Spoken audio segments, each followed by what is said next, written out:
রাসূল আরবি সবাইকে সাল্লাল্লাহু আলাইহি ওয়াসাল্লাম। সম্মানিত হাজিরিন, আজকের আলোচনা সাদাকাতুল ফিতর। এই আলোচনাটা সবার পরে এই জন্যই করা হয় কারণ সাদাকাতুল ফিতর ওয়াজিব হয়, আবশ্যক হয় ঈদের সূর্য, কিসের সূর্য? ঈদের ফজরের সূর্য যখন উদিত হয়, অর্থাৎ ঈদের ফজর যখন শুরু হয় সেই সময় সাদাকাতুল ফিতর ওয়াজিব হয়, এর আগে ওয়াজিব হয় না। তো আমরা বা আমাদের সমাজে এটা প্রচলন রয়েছে। আমরা দেখা যাচ্ছে রমজানের শেষ দশকে অথবা রমজানের যে কোনো সময়ে এই সাদাকাতুল ফিতর আমরা আদায় করে ফেলি। সমস্যা নেই, সাদাকাতুল ফিতর আদায় হয়ে যাবে, তবে আবশ্যক হবে কখন? যখন ঈদের ফজরের নামাজ, ফজরের নামাজের যে ফজরটা, যেটাকে সুবহে সাদিক বলে, ওইটা যখন উদিত হবে তখন। বিষয়টা পরিষ্কার হয়েছে? এটা হলো আমাদের মতামত, এখানে মতামত করেছে। তো প্রিয় উপস্থিতি, আমি যেটা বলতে চাচ্ছি যে সাদাকাতুল ফিতর এটা অবশ্যক কাদের উপরে, কাদের পক্ষ থেকে আদায় করতে হবে। একটা জিনিস বুঝতে হবে, কাদের উপরে আবশ্যক, কাদের পক্ষ থেকে আদায় করতে হবে। আবশ্যক হয়েছে অন্যের উপরে, আদায় করতে হচ্ছে আর একজনের পক্ষ থেকে। দুই বিষয়। এই জন্য কাদের উপরে ফরজ এবং কাদের পক্ষ থেকে আদায় করতে হবে। এবং নবী সাল্লাল্লাহু আলাইহি সাল্লাম এই সাদাকাতুল ফিতরের গুরুত্ব এত কেন প্রদান করলেন, এটার উদ্দেশ্য সাদাকাতুল ফিতর কি কি জিনিস দ্বারা আদায় করা যায়, যেগুলো আমরা জানি না বা জানলেও আমল করার জন্য নিজেকে তৈয়ার করি না। ইনশাআল্লাহ রাব্বুল আলামিনের তৌফিকে সেই বিষয়গুলো নিয়ে কিঞ্চিত আলোচনা হবে। আমার তৌফিক ইল্লা বিল্লাহ। আমরা বাংলায় কাটছাট একটা শব্দ ব্যবহার করি, পূর্বাপর বাদ দিয়ে একটা শব্দ ব্যবহার করি, সেই শব্দের নাম হলো ফিতরা। নাম কি? ফিতরা। আরবির এর কোনো অস্তিত্ব নেই। শব্দটা মূলত ফিতরুন, অর্থ ভঙ্গ করা। কি করা? ভঙ্গ করা। কারণ আমরা আরবি অনুযায়ী কখনো বাংলা মিলাতে পারবো না, কারণ আরবির যে উচ্চারণ, বাংলার উচ্চারণের মধ্যে অনেক পার্থক্য রয়েছে। আমরা কি ফিতরুন এই শব্দটাকে কি বলি? ফিতরা বলি। তো এটার পূর্ণ বাক্যটা, পূর্ণ শব্দটা সাদাকাতুল ফিতরি, সাদাকাতুল ফিতরি, তথা রোজা ভঙ্গের সাদকা বা দান। রোজা ভঙ্গ কি ভঙ্গ? মানে এই যে আল্লাহ তাআলা আপনাকে পুরো এক মাস রোজা করার তৌফিক দান করলেন, আপনি পুরো এক মাস রোজা করার পরে আল্লাহ তাআলার পক্ষ থেকে আবার স্বাভাবিকতা ফিরে পেলেন, অর্থাৎ এখন পানাহার সবকিছু করতে পারবেন আগের মতো। রমজান যে ধরাবাঁধা নিয়ম ছিল, আবশ্যকীয় কর্তব্য পালনীয় অনেক জিনিস ছিল, এই জিনিসগুলো আপনার উপর আরোপিত না। আপনি এখন স্বাভাবিকভাবে ভঙ্গরত অবস্থায় রয়েছেন। রোজা যেমন না খেয়ে থাকতে হয়, এই জিনিসটা আপনার উপর থেকে কি করা হচ্ছে? তুলে নেওয়া হচ্ছে।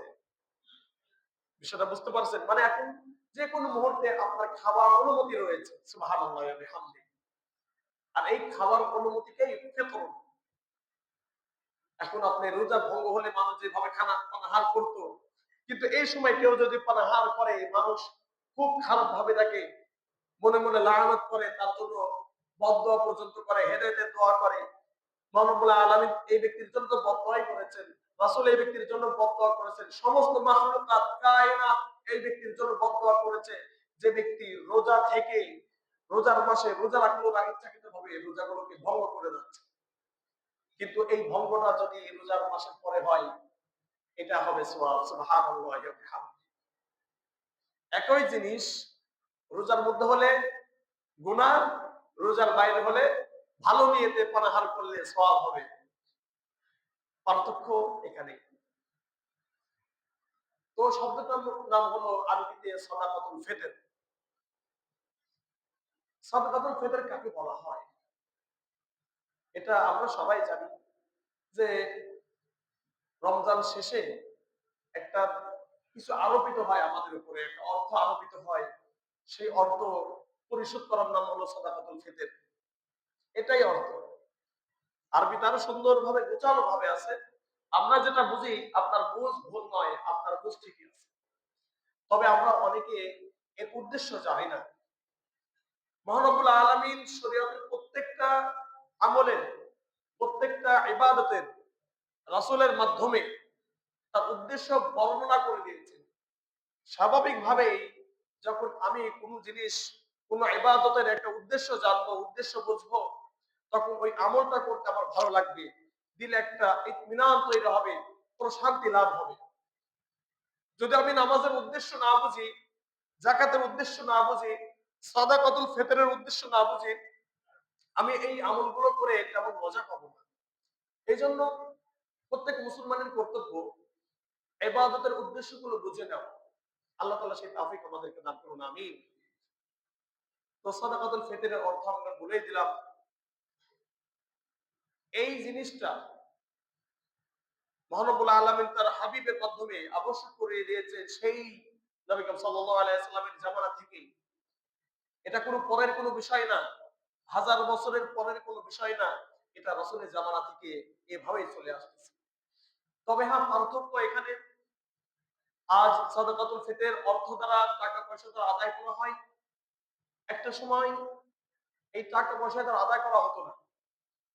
সেই সময় আদায় করা হতো কিছু খাদ্যদ্রব্য দিয়ে। হাদিসকে যদি সামনে রাখা হয়, সেই হাদিসের আলোকে আমরা কিছু খাদ্যদ্রব্যের নাম সেখানে উল্লেখ পাই। 5টা খাদ্যদ্রব্যের নাম আমরা সেখানে পাই। সেটা হলো গম, বা গম থেকে যেটা তৈরি হয় আটা। 1 নম্বর গম অথবা আটা। 2 নম্বরে খেজুর, 3 নম্বরে পনির, 4 নম্বরে কিশমিশ, 5 নম্বরে জব। এই 5টা খাদ্যের কথা নবী করিম সাল্লাল্লাহু আলাইহি ওয়াসাল্লাম তার ভাষ্যের মধ্যে উল্লেখ করেছেন। এখন প্রশ্ন হলো, এই 5টা খাদ্য যদি আমরা শুধু সরাসরি খাদ্যই দিতে চাই, এখানে একটা নিয়ম হলো আনফাউ লিল ফুকারা, আনফাউ লিল ফুকারা। দানের ক্ষেত্রে, কিসের ক্ষেত্রে বলেন? দানের ক্ষেত্রে একটা নিয়ম হলো আনফাউ লিল ফুকারা। দানের ক্ষেত্রে আপনি একটা জিনিস দান করতেছেন, এমন একটা জিনিস দান করতেছেন এবং যাকে দিচ্ছেন তার একটা প্রয়োজন নেই। তার যেটা প্রয়োজন, তার, তাকে যেটা বেশি উপকার করবে, তার জন্য উপকার বয়ে আনবে, এমন জিনিসটাই দান করা। কথা কি বোঝাতে পারলাম? দানের ক্ষেত্রে একটা নিয়ম হলো আনফাউলিল ফুকারা। দরিদ্র ব্যক্তির জন্য বা যাকে আপনি দান করতেছেন তার জন্য অধিক উপযোগী, অধিক উপযোগী এমন জিনিস দান করা। সে একজনের বাড়ি আছে, এরপর আপনি তাকে বাড়ি করে দিচ্ছেন, হলো? তার তো বাড়ির প্রয়োজন মিটে গিয়েছে, মোটামুটি থাকার মতো একটা অবস্থা আছে, তার একটা কল দরকার, কিন্তু আপনি কল না দিয়ে দিচ্ছেন কি আর একটা বাড়ি। তার মানুষ একজন বা মানুষ দুইজন যেটা আছে এটাই আর আপনার জন্য, এটাই যথেষ্ট। কিন্তু আপনি দিচ্ছেন তাকে আবার আর একটা বাড়ি, এটা দরকার নেই। কিন্তু তার দরকার ছিল কল, পানি খাওয়ার ব্যবস্থা নেই, সেই ব্যবস্থাটা করে দেওয়া। অথবা এগুলো সব আছে, তার বাসায় খাবার নেই, তার খাবারের ব্যবস্থা করে দেওয়া। তো এই বিষয়গুলো আমাদের বোঝা লাগবে। তো আমরা এমন জিনিস দ্বারা এই সাদাকাতুল ফিতর আদায় করে থাকি, ওই জিনিস দ্বারা মানুষ যে কোনো প্রয়োজন মেটাতে পারে, সুবহানাল্লাহ। সেটার নাম হলো টাকা।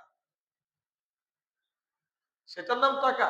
এটা আমরা এমন একটা জিনিস দ্বারা আদায় করি, আপনার কারো যদি বাড়ির প্রয়োজন হয়, কলের প্রয়োজন হয়, বা যে কোনো প্রয়োজন হয়, সে ইচ্ছা করলে এই টাকার বিনিময়ে প্রয়োজনটা মেটাতে পারবে, ঠিক কিনা? এটা পরিষ্কার। তো দানের ক্ষেত্রে একটা নিয়ম হলো, যাকে দান করা হচ্ছে তার সর্বাধিক যে জিনিসটা তার বেশি উপকার করবে এমন জিনিসটাই তাকে কি করা, দান করা। তো এখন এখানে খাবারের কথা উল্লেখ রয়েছে। বহুল প্রচলিত একটা খাবার, সেটা হলো খেজুর। আগে আমাদের পাবনাতে বা আমাদের এলাকাতে আমরা এক সময় দেখেছি আমাদের বাসার আঙ্গিনাতে বিভিন্ন ধরনের ফল ফলাদির গাছ থাকতো, তাই না? আম গাছ, জাম গাছ, কাঁঠাল গাছ, অনেকে লিচু গাছ, বিশেষ করে আম গাছ, কাঁঠাল গাছ বেশি থাকতো। যদিও কাঁঠালের প্রচলন আস্তে আস্তে উঠে যাচ্ছে বা কম, কিন্তু কাঁঠাল গাছ একসময় আমাদের আশপাশের আঙ্গিনাতে খুব বেশি ছিল। নারকেল গাছ। তো প্রিয় উপস্থিতি, এক সময় সাহাবাদের ওই আরব দেশে তাদের বাসার আঙ্গিনায় কিছু না থাকলেও 3-4টা খেজুর গাছ থাকতো। কি গাছ? কিছু না থাকলেও 3-4টা খেজুর গাছ। বাড়ি নেই, বাসা নেই, কিন্তু কি আছে? খেজুর গাছ আছে। এটা হলো একেবারেই স্বাভাবিক। এটা তাদের কাছে একেবারেই স্বাভাবিক। তো নবী কারীম সাল্লাল্লাহু আলাইহি সাল্লাম সেই সময়ে খাবারের এই বিষয়টা কি করেছিলেন? আবশ্যক করেছিলেন। এই খাবারটা, খেজুর খাবারটা তাদের কাছে অ্যাভেলেবেল ছিল, পর্যাপ্ত পরিমাণ ছিল। যে কোনো বাসাতেই খেজুর পাওয়া যেত, যে কোনো বাসাতেই খেজুর পাওয়া যেত। এই জন্য নবী করিম সাল্লাল্লাহু আলাইহি ওয়াসাল্লাম তিনি এই 5 প্রকার যে খাবারের কথা আছে, 5টার নাম যে খাবারের কথা উল্লেখ রয়েছে, এই 5টার মধ্যে অধিক প্রচলন আরবের বুকে ছিল 4টা। কয়টা? তার মধ্যে খেজুর সবচেয়ে বেশি প্রচলন ছিল। এই জন্য নবী করিম সাল্লাল্লাহু আলাইহি ওয়াসাল্লাম যখন আবশ্যক করেন তার পরিমাণটাও বেশি ছিল, যেহেতু অনেক বেশি আমাদের যেখানে সেখানে পাওয়া যায়, এই জন্য এর পরিমাণটা কি অনেক বেশি। খেজুরের পরিমাণ 3 কেজি 300 গ্রাম বা আর একটু বেশি কম হতে পারে। আপাতত ধরেন 3 কেজি 300 গ্রাম। নবী করিম সাল্লাল্লাহু আলাইহি ওয়াসাল্লাম যে পরিমাণটা তিনি সাদাকাতুল ফিতর হিসেবে আদায় করতেন, এই পরিমাণকে যদি বর্তমানে আমরা কনভার্ট করি, এই অনুযায়ী যদি আমরা এটাকে ওজন করি, মাপি, কাউন্টিং করি, তাহলে দেখা যাচ্ছে এটার পরিমাণটা দাঁড়াচ্ছে 3 কেজি 300 গ্রাম। এই 5টা খাদ্যদ্রব্যের মধ্যে একটা খাদ্যদ্রব্যের ব্যাপক আকাল ছিল আরবের মধ্যে, সেটা হলো গম। আরবের এই শুষ্ক বালিতে, আপনারা যারা আরবে গিয়েছেন দেখেছেন যে আরবের মাটিগুলো কেমন। আলহামদুলিল্লাহ এখন অনেক বাঙালি তাইফের ময়দানে তারা বিভিন্ন সিস্টেম করে সেখানে অনেক কিছু আবাদ করতেছে, বিভিন্ন জায়গায় আবাদ হচ্ছে। তো ওই সময় যেহেতু আরবের মাটি শুষ্ক, সেটা পানি ধরে রাখতে পারে না, সেখানে এই গম জাতীয় খাবার খুবই কম হতো বা রপ্তানিও কম ছিল। এই জন্য এটা নবী সাল্লাল্লাহু আলাইহি ওয়াসাল্লাম আবশ্যক করেছিলেন অর্ধ সর। কি সর? বা যে পরিমাণটা তিনি আদায় করেছেন বা আদায় করার কথা বলেছেন, সেই পরিমাণটা যদি আমরা হিসাব করি, হিসাব করে দেখতে যাই যে এটা হয় 1 কেজি 650 গ্রাম। কত হয়? নিসফ সা'ইন মিন তাম। অর্থাৎ খেজুর যে পরিমাণ দেওয়া হয়েছে তার অর্ধেক, তার অর্ধেক।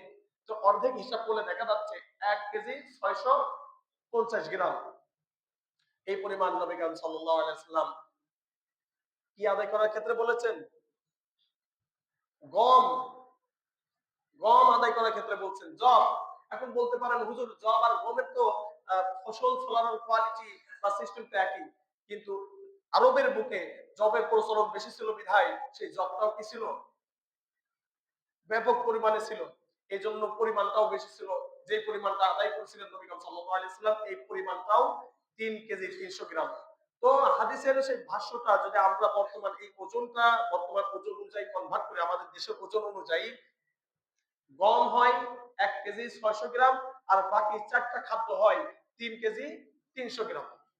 3 কেজি 300 গ্রাম। তো আপনি এবার ডিসাইড করেন, আপনি সিদ্ধান্ত নেন, আপনি কি গম দ্বারা আদায় করবেন, নাকি খেজুর দ্বারা আদায় করবেন, নাকি পনির দ্বারা আদায় করবেন, নাকি কিশমিশ দ্বারা আদায় করবেন। এটা আপনার সিদ্ধান্তের উপরে নির্ভরশীল। আপনি যদি সরাসরি এই পণ্যগুলো দিয়ে দেন, এই খাদ্যদ্রব্যগুলো মানুষের কাছে দিয়ে দেন, আলহামদুলিল্লাহ। তবে আমি একটা কথা বলেছি, যাকে দিচ্ছেন তার এটা প্রয়োজন কিনা। একজন ব্যক্তিকে আপনি গম দিয়ে দিলেন, ওই গম ওইভাবে রেখে দিয়েছে, তার ছাগল, মুরগি, হাঁস, মুরগি তেমন কিছুই নেই যে এই গমটা তাকে আহার করাবে। অথচ সাদাকাতুল ফিতর এই জন্য আবশ্যক করা হয় নাই। সাদাকাতুল ফিতরের অন্যতম একটা উদ্দেশ্য হলো দরিদ্রকে খাবার দানের ব্যবস্থা করা। দরিদ্রদেরকে কি করা? খাবার দানের ব্যবস্থা করা। যাতে করে তারা সারা বছর মানুষের কাছে হাত পাতে, সারা বছর মানুষের কাছে ঘুরে বেড়ায় কিছু টাকার জন্য, কিছু অর্থ সহায়তার জন্য। আজকের এই দিনে, অর্থাৎ যেই দিন সবাই আনন্দ করবে, তারা যেন এই আনন্দ বাদ দিয়ে তারা মানুষের দয়া দ্বারা ঘুরে না বেড়ায়, এই পরিমাণ তাদেরকে আপনি কি করে দেন, খাবারের ব্যবস্থা করে দেন, যাতে করে আনন্দের ভাগাভাগি তারাও হয়। আপনি শুধু আনন্দ করবেন আর তারা কষ্টের মধ্যে থাকবে, এটা তো হলো না, এটা মুসলমানদের শিক্ষা নয়। তো সদকাতুল ফিতরের অন্যতম উদ্দেশ্য হলো দরিদ্র ব্যক্তিদেরকে কি করা, এই দিনে খাবার দানের ব্যবস্থা করা। তো এখন যে খাবারটা দিলে সে নিজে না খেয়ে কাকে খাওয়ানো, হাঁস মুরগি ছাগলকে খাওয়ানো, যেহেতু তার এটা প্রয়োজন নেই। বাঙালি সাধারণত অনেকে রুটি খায় না, যদিও আপনার হুজুর রুটি খায়, যদি হাতে হাতে দিতে পারেন। কিন্তু সবাই কিন্তু রুটি খায় না, সবাই কিন্তু গম দিয়ে গমের ভাত খায় না, বা আদার্স কিছু করে না। তবে উপস্থিতি আমি যেটা বলতে চাইলাম, যে খাবার দিয়ে যদি আপনি আদায় করতে চান, খেজুর দেন। আমাদের খুব কষ্টের একটা বিষয় কি জানেন, আজ আমরা ঢালাও ভাবে সর্বশ্রেণীর মানুষ, মহানবুল আলামিন কখনো সবাইকে সমানভাবে সৃষ্টি করে নাই। কোরআনের মধ্যে স্পষ্ট রয়েছে, সম্পদের ক্ষেত্রে কতককে কতকের উপরে প্রাধান্য দিয়েছি। সম্পদের ক্ষেত্রে তোমরা এক নও, কেউ তোমার থেকে ধনী, কেউ কার থেকে বেশি ধনী। ধনী হলো এটা আপেক্ষিক বিষয়। আপনার কাছে 1,000 কোটি টাকা আছে, আরেকজনের কাছে 5,000 আছে, আরেকজনের কাছে তার থেকে বেশি আছে। তো প্রিয় উপস্থিতি, আজ ধনীরা, দরিদ্ররা বা মিডিয়াম পর্যায়ে যারা রয়েছে, সবাই একই কোয়ালিটি যাকাত মানে সদকাতুল ফিতর আদায় করতেছে। সবাই বলে হুজুর সর্বনিম্ন পরিমাণটা কত? এটা হলো, সাহাবারা তো এটা করে নাই। আল্লাহর বান্দারা, সাহাবারা কঠিন মুহূর্তে আপনার এই গম দিয়ে তারা সদকাতুল ফিতর আদায় করেছে। যার যেমন সামর্থ্য ছিল তারা সেইভাবে আদায় করেছে। কিন্তু আমার সামর্থ্য রয়েছে, আমার বেশি অবাক লাগে। আমার আপনার প্রশ্ন করার দরকার ছিল, হুজুর আমার কামাই এমন, আমার প্রতি মাসে কামাই 40,000 টাকা, 50,000 টাকা, 1,00,000 টাকা, 2,00,000 টাকা, এভরি মান্থ আমার 2,00,000 টাকা কামাই রয়েছে, অতএব আমি কত টাকা সাদাকাতুল ফিতর দিলে ভালো হয়? যে 110 টাকা সাদাকাতুল ফিতর দেয়, আপনিও তার মতো 110 টাকা সাদাকাতুল ফিতর আদায় করলেন, সমান হলো? আপনি কি সম্পদের শুকরিয়া আদায় যথার্থভাবে করতে পারলেন? নিজেকে প্রশ্ন করেন। একজন ব্যক্তির সারা জীবন রিক্সা চালায়, তার পার ডে কামায় মাত্র 300 থেকে 500 টাকা, সে সাদকাতুল ফিতর আদায় করে 110 টাকা। আর আপনার পার ডে ডেইলি আপনার কামাই দেখাচ্ছে কমপক্ষে 3,000 টাকা, আপনি একটু 110 টাকা আদায় করেন। এটা কেমন হলো? এই ব্যক্তি তো শরীয়তের মাকসাদ বোঝে নাই, বা আমার মতো যারা হুজুররা আমরা এই উদ্দেশ্যটা বোঝাতে পারি নাই। আমি সাদকাতুল ফিতরের উদ্দেশ্য বলে দিচ্ছি। মহানবুল আলামিন যাদেরকে এই ফজল দিয়েছেন, এই ধন সম্পদ দিয়েছেন, কামাই রোজগার ভালো দিয়েছেন, ইনকাম সোর্স ভেরি হার্ড, খুবই শক্তিশালী ইনকাম সোর্স, আমি তাদেরকে বলতে চাই যে আপনারা কখনো 110-এর দিকে ঝুঁকবেন না। আপনি 110-এর দিকে যাবেন না, আপনি যাবেন সর্বোচ্চটা। পনিরের দাম হিসাব করবেন, 3 কেজি 300 গ্রাম পনিরের দাম কত হয়। পনির এটা আরবরা ব্যাপকভাবে খায়, এখনো খায়। তাদের অন্যতম একটা আহারযোগ্য দ্রব্য হলো এই পনির, এখনো তারা ব্যাপকভাবে তারা আহার করে। তো প্রিয় উপস্থিতি, আপনার আল্লাহ তাআলা সামর্থ্য দিয়েছে, আপনি ভালো একজন চাকরিজীবী মানুষ, আপনি কেন 110 টাকা দিবেন? আমি আপনার কাছে বলতে চাই, আল্লাহ তাআলা যেহেতু এই অর্থের ব্যবস্থা করে দিয়েছেন, যতদিন এই ব্যবস্থা আপনার ঠিক রয়েছে, ততদিন আপনি সর্বোচ্চ যেটা হাইস্ট আপনি সেটা আদায় করবেন। সেই পরিমাণটা আপনি আদায় করবেন 2800 বা 2900 টাকা। পারবেন তো ইনশাআল্লাহ? আল্লাহ তাআলা আমাদের সবাইকে তাওফীক দান করুন, আমিন। আমাকে একজন বলতেছিলেন, আমি একজনকে প্রশ্ন করেছিলাম, একজন বিজনেসম্যান, আমার খুব কাছের একজন প্রশ্ন করার সাহস পেয়েছিলাম, আপনি গত বছর সাদাকাতুল ফিতর কত আদায় করেছিলেন? একজন মূর্খ মানুষ, তার এত জ্ঞান নেই, আপনাদের মতো এত সুশিক্ষিত না, কিন্তু আল্লাহ তাআলা তাকে কোটিপতি বানিয়েছে। সে আমাকে একটা আস্তে করে একটা কথা বলেছিলেন, হুজুর আমার সামর্থ্যের সর্বোচ্চটা, ইসলাম যেখানে সর্বোচ্চটা নির্ধারণ করেছে, আমি চেষ্টা করছি সেই সর্বোচ্চটা দেওয়ার জন্য। অর্থাৎ তিনি আদায় করেছিলেন যত সম্ভব 2400 সামথিং। একজন মূর্খ মানুষ, জাহেল মানুষ, সে যে খুব বেশি কামাই করে বিষয়টা এমন না। পার ডে হয়তো প্রতি মাসে 2 থেকে 2.5 লক্ষ টাকা কামাই। তো এই যে খুব বেশি কামাই করে বিষয়টা এমন না, কিন্তু তার দিলের অবস্থা আমি খুব খুশি হয়েছি যে এই মানুষটা দিন কত কাছে থেকে মানার চেষ্টা করতেছে। এই মানুষটা দিন কত কাছে থেকে মানার চেষ্টা করতেছে। সে দিনের মাকসাদ করেছে।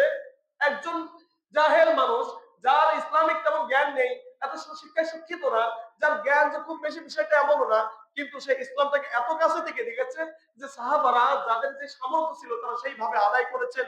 এই জন্য আমিও সাহাবাদের স্মরণে, আমিও হাদিসের এই সর্বোচ্চটার উপরে আমল করার লক্ষ্যে কি আদায় করেছি হুজুর, আমিও সর্বোচ্চটা আদায় করেছি। এই জন্য আমি বলতে চাই আমাদের মাঝে অনেক এমন রয়েছেন যারা ইচ্ছা করলে সর্বোচ্চটা আদায় করতে পারেন।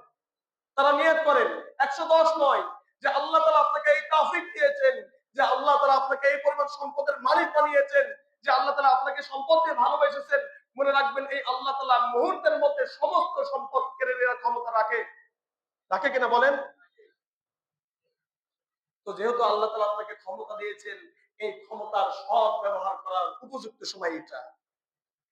আমি বারবার একটা কথা বলি, ওমা আনফাকতুম মিন শাইইন ফাহুয়া ইউখলিফু, ওমা আনফাকতুম মিন শাইইন ফাহুয়া ইউখলিফু। ও আল্লাহর বান্দারা, দুনিয়াতে যে আল্লাহ তাআলা তোমাকে সম্পদশালী করেছেন, একটা কথা মনে রাখবেন, আপনাকে যে সম্পদশালী করেছেন, এই সম্পদ আপনি আল্লাহর রাস্তায় দিবেন। আল্লাহর রাস্তা তিনি বারবার বলতেছেন, এটা আমি কয়েক গুণে বাড়িয়ে দেব। সবাই বলি সুবহানাল্লাহি ওয়া বিহামদি। আপনি কি পৃথিবীর বুকে সম্পদশালী হয়ে এসেছিলেন, নাকি অবস্থায় এসেছিলেন? একেবারে নিঃস্ব। আমরা জানি আমাদের বংশের অনেকে অনেক বড় লোক না। দাদা ছিলেন একেবারে দরিদ্র পার্সন, একেবারে পুর মানুষ। এই মানুষটা আজ কোটিপতি হয়ে গেছে তার ছেলে পেলে। সে দাদার কথা মনে পড়লে খুব কষ্ট লাগে যে একসময় ছেলে পেলেদের খাবার খাওয়াতে পারে না, আজ তাদের ছেলে পেলে প্রত্যেকে কোটিপতি। এটা তো আমাদের এমন অনেক রয়েছে, বংশে কেউ বড় লোক নেই, কিন্তু আল্লাহ তাআলা আপনাকে বড় লোক বানিয়েছেন। এমন আছে না অনেকে? তাহলে আপনি কেন 110-এর দিকে যান? তার মানে আল্লাহর বান্দারা, সাদাকাতুল ফিতরের অন্যতম একটা উদ্দেশ্য হলো বেশি পরিমাণে সাদাকা দান করা, বেশি পরিমাণে সাদাকা কি করা? আদায় করা।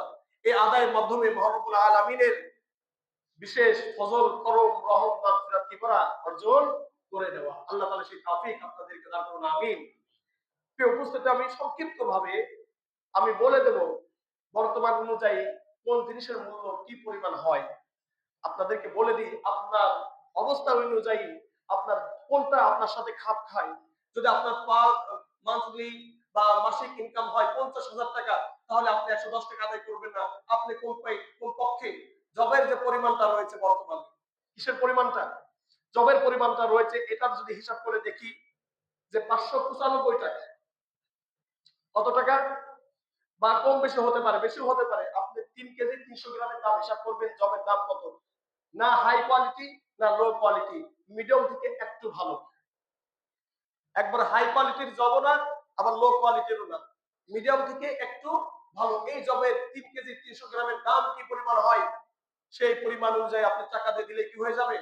আদায় হয়ে যাবে। যেহেতু আল্লাহ তাআলা আপনাকে ভালো একটা চাকরির ব্যবস্থা করেছেন, ভালো একটা ব্যবসার ব্যবস্থা করে দিয়েছেন, এই জন্য যদি আপনি জব অনুযায়ী আদায় করতে চান, তাহলে 595 টাকা। কত টাকা? 595 টাকা। যাদেরকে আরেকটু অর্থনৈতিক সচ্ছলতা মহানবুল আলামিন দান করেছেন, তারা যদি খেজুর অনুযায়ী আদায় করতে চান, এই খেজুর অনুযায়ী আদায় করলে হবে 3 কেজি 300 গ্রামের দাম দাঁড়াচ্ছে বর্তমানে মিডিয়াম সাইজের খেজুর বা ভালো মোটামুটি ভালো পর্যায়ের খেজুর 2475 টাকা, বা আরেকটু বেশি হলে হতে পারে। 2400 কত টাকা? 75 টাকা। আল্লাহ তাআলা আপনাদের তৌফিক দান করুন, আমিন। পুনির দ্বারা যদি আপনি আদায় করতে চান, যাদের আরেকটু অবস্থা বেশি ভালো, এই পুনির দ্বারা যদি আপনি আদায় করতে চান, অনেকে পুনির চেনেন না। ইউটিউবে সার্চ দিবেন। কোথায় সার্চ দিবেন? ইউটিউব। ইউটিউব আছে না? ও সুবহানাল্লাহ।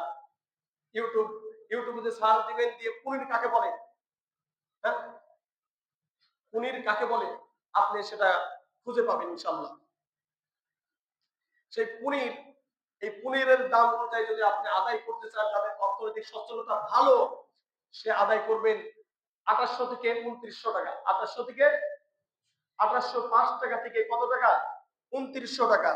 আল্লাহ তাআলা এই তৌফিক আমাকে দান করুন, আমিন। আল্লাহ তাআলা আপনাদের সবাইকে দান করুন, সবাই বলুন আমিন। এইটা হলো এই বছরের সর্বোচ্চ হিসাব। এটা হলো এই বছরের সর্বোচ্চ হিসাব। কিশমিশ, এটা দ্বারা যদি আপনি আদায় করতে চান, এটার ওজন 3 কেজি 300 গ্রাম, সেটা হলো 2640 টাকা। কত? 2640 টাকা। আল্লাহ তাআলা আমাদের সবাইকে বেশি থেকে বেশি সাদাকাতুল ফিতর আদায় করার তৌফিক দান করুন, সবাই বলুন আমিন।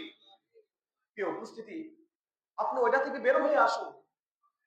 সচরাচর মানুষ যেটা করে আপনি ওইটা করতে হবে, এই কথা বলেছিল ক্বালু ইন্না ওয়াজাদনা আবানা আলা উম্মাতিন ওয়া ইন্না আলা আথারিহিম মুহতাদুন। এই ধরনের কৃষ্টি কালচার পালন করতো আরবের বিদুইন কাফের মুশরিকরা, যে আমাদের পিতামাতা যেদিকে হাঁটছে, আমাদের পূর্বপুরুষরা যেদিকে হাঁটছে, যা করছে, আমরা সেই অনুযায়ী সম্পদ নিজেদের মধ্যে কোনো পরিবর্তন করবো না, নিজেদের মধ্যে কোনো প্রকারের পরিবর্তন চাই না। মোহাম্মদ, তুমি তোমার ধর্ম নিয়ে থাকো, আমরা আমাদের পূর্বপুরুষদের অবস্থা নিয়ে আসি, আর এটার উপরে থেকে আমরা হেদায়েত প্রাপ্ত হব। মহান রব্বুল আলামিন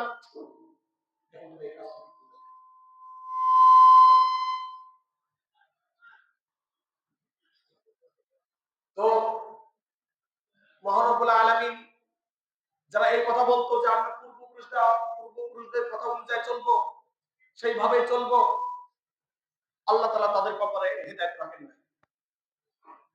আল্লাহ তাআলা তাদের কপালে কি রাখেন নাই? হেদায়েত রাখেন নাই।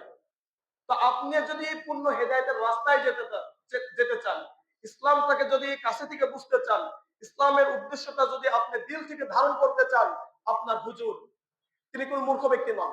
এতটুকু তো বিশ্বাস রাখেন নাকি? এতটুকু তো বিশ্বাস রাখেন তিনি কোন মূর্খ ব্যক্তি নন। ইসলাম সম্পর্কে একেবারে অজ্ঞ জাহেল বিষয়টা এমন না।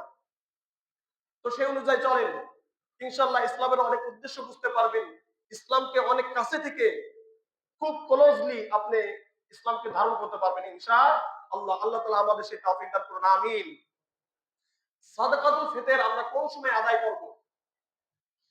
আমরা দুইটা জিনিস উল্লেখ করব। নবী কারীম সাল্লাল্লাহু আলাইহি সাল্লামের হাদিসের একটি ভাষ্য, তিনি হাদিসের মধ্যে বলেছেন যে ওয়া আমারা বিহা আন তুআদ্দিয়া ক্বাবলা খুরুজিন নাস ইলা সালাহ। ঈদের নামাজে যাওয়ার পূর্বে সাহাবারা নবী কারীম সাল্লাল্লাহু আলাইহি সাল্লাম এই সময় যাওয়ার পূর্বে আদায় করে যেতেন। তো ঈদের নামাজে যাওয়ার পূর্বে সময়টা একেবারে শর্ট থাকে, একবারে ছোট থাকে। আপনার ঈদের নামাজ শুরু হওয়ার পূর্বে যে সময়টা, ফজর পর থেকে নিয়ে সময়টা একেবারে সংক্ষিপ্ত এবং সংকীর্ণ, যে সময়ের মধ্যে আপনি যথার্থ ব্যক্তির কাছে পৌঁছাতে পারবেন না। যদিও আদেশ রয়েছে, উদ্দেশ্য হলো যে আপনি ঈদের আগে 3-4 দিন আগে আদায় করে দেন, বা তার আগেও আদায় করলেও কি কোনো সমস্যা নেই, কোনো সমস্যা নেই। তাহলে আমরা বুঝলাম যে ঈদের নামাজের আগে আদায় করতে হবে, এটাই সুন্নাহ। এটাই কি সুন্নাহ? ঈদের নামাজে যাওয়ার পূর্বে কি করা লাগবে? এটা আদায় করতে হবে। এটা অনেকে ঈদের নামাজের পরে গিয়ে আদায় করে। হ্যাঁ, আদায় হয়ে যাবে, কিন্তু পরিপূর্ণ সুন্নাহ হলো না। সুন্নাহ যেভাবে বলা হয়েছে, সাহাবারা যেভাবে আদায় করেছেন, যে সময়টা আদায় করেছেন, আপনি সেই অনুযায়ী, তাদের বক্তব্য অনুযায়ী, তাদের কর্ম অনুযায়ী যদি আপনি আদায় করেন, তাহলে এটা সুন্নাহ পালন হবে। তাদের বক্তব্যের বাইরে গিয়ে, তাদের কর্মের বাইরে গিয়ে যদি আদায় করেন, তাহলে এটা সুন্নাহ পালন হবে না। কথা কি পরিষ্কার? এজন্য আমরা চেষ্টা করব, যারা আদায় করেছেন আলহামদুলিল্লাহ, তাদের শুকরিয়া জ্ঞাপন করছি। যারা এখন আদায় করতে পারেন নাই, আদায় করার জন্য প্রস্তুতি নিচ্ছেন, তারা ঈদের নামাজে যাওয়ার পূর্বে বা আসার পূর্বে কি করে দিবেন? আদায় করে দিবেন। আল্লাহ তাআলা সেই তৌফিক আপনাদেরকে দান করুন, আমিন। এখন একটি কথা, এই সাদাকাতুল ফিতর কাদের উপর আবশ্যক হবে? সবার উপর কি সাদাকাতুল ফিতর আবশ্যক? না, বিষয়টা এমন নয়। মহান রব্বুল আলামিন যাদেরকে যাকাত দেওয়ার তৌফিক দান করেছেন, যাকাতের মধ্যে একটা শর্ত আছে, আলাদা একটা শর্ত, 1 বছর অতিক্রম করতে হয়। কত বছর? সে উদাহরণস্বরূপ আজকে আপনি 3 লক্ষ টাকার মালিক, আপনার উপর আজকে যাকাত ফরজ হবে না। যাকাতের মালিক হওয়ার সাথে সাথে যাকাত ফরজ হবে না। এই 3 লক্ষ টাকা 1 বছর যেতে হবে। কয় বছর? 1 বছর। 1 বছর অতিক্রম হওয়ার পরে যদি আপনার কাছে দেখা যাচ্ছে যে 3 লক্ষ টাকা আছে, তাহলে আপনি কি করবেন? জাকাত আদায় করবেন, অন্যথায় নয়, যদি 3 লক্ষ টাকা নিসাব হয়ে থাকে। কিন্তু সাদাকাতুল ফিতরের বিষয়টা ভিন্ন। যদি মহানবুল আলামিন আপনাকে ঈদের ফজরের কিসের ঈদের ফজর উদিত হওয়ার পূর্বেই, ঈদের ফজর, একটু সবাই মনে মনে বলেন, ঈদের ফজর উদিত হওয়ার পূর্বে যদি 3 লক্ষ টাকা বা 2,56,000 টাকা বা 2,25,000 টাকার মালিক আপনি হতে পারেন, বৈধভাবে, অবৈধভাবে না, ঘুষ মুস খায় লাল হয়ে গেছেন, আপনার সাথে কোনো কথাই নেই, ওই ব্যক্তির সাথে কথাই নেই যে লাল হয়ে গিয়েছে ঘুষ মুস খেয়ে। কারণ তার সাথে আমি তাকে বোঝাচ্ছি না। কারণ এই ব্যক্তির গুনাহ এমন গুনাহ, যার মায়ের সাথে জিনা করলে, কোন পুরুষ যদি জেনে শুনে মায়ের সাথে জিনা করে কি পরিমাণ গুনাহ হতে পারে, তার থেকেও বেশি নিকৃষ্ট গুনাহ এই ঘুষ করে। আল্লাহ তাআলা এই ঘুষ থেকে আমাদেরকে বাঁচার তৌফিক দান করুন, আমিন। সো আমি ওই ব্যক্তিকে বোঝাচ্ছি না, আমি ওই ব্যক্তির জন্য হেদায়েতের দোয়া করতেছি। আল্লাহ তাআলা এমন ব্যক্তিকে ইসলামের পথে নিয়ে আসুন, ইসলামের অনুশাসন মেনে চলার তৌফিক দান করুন, সবাই বলুন আমিন। তো প্রিয় উপস্থিতি, আপনি বৈধ পন্থায় 2,56,000 বা 2,25,000 টাকার মালিক হয়ে গিয়েছেন, আপনার বছরের প্রয়োজন নেই, ইনস্ট্যান্ট নাও, আপনাকে কি আদায় করতে হবে? সাদাকাতুল ফিতর আদায় করতে হবে। এখন অনেকে, আমরা আমাদের সমাজে যারা আদায় করেন, আমি বলি যে আমাদের 85% লোক এই পরিমাণ টাকার মালিক নয়। 85% লোক, তাদের উপর সাদাকাতুল ফিতর ওয়াজিব নয়। কিন্তু আপনারা যে আদায় করতেছেন, এটা কি খারাপ হচ্ছে? খারাপ হচ্ছে? কেউ যদি কোনো রিক্সা চালক মসজিদে 500 টাকা দান করে, এটা কি খারাপ হবে তার জন্য? ভ্যান চালক দান দান করলে খারাপ হবে? তো আপনি আদায় করতেছেন, মহানবুল আলামিন আপনার দিলের অবস্থা জানেন। আপনি আদায় করছেন কার জন্য? আল্লাহর জন্য। কার জন্য? আল্লাহর সন্তুষ্টির জন্য আপনি আদায় করেছেন। আজকে আল্লাহ তাআলা আপনাকে রিক্সা চালক বানিয়ে রাখছেন। হয়তো আপনি বড়লোক হতে পারবেন না, কিন্তু মহানবুল আলামিন আপনার প্রতি খুশি হয়ে আপনার ছেলেকে কোটিপতি বানাতে পারেন কিনা বলেন? পারেন কিনা? তিনি পারেন। তো আদায় করতে থাকুন। আপনারও আবশ্যক না আপনার উপরে, তারপর আদায় করতে থাকুন, সমস্যা তো নেই। আল্লাহ তাআলা আমাদের সেই তৌফিক দান করুন, আমিন। কে উপস্থিতি, এই হলো যার উপরে আবশ্যক, অর্থাৎ 2 লক্ষ কত টাকা, 25,000 থেকে নিয়ে 50। এবার আসেন, সে কাদের পক্ষ থেকে আদায় করবে? যাকাত তো সে নিজের মালিক হলে নিজের টাকার আদায় করতে হয়।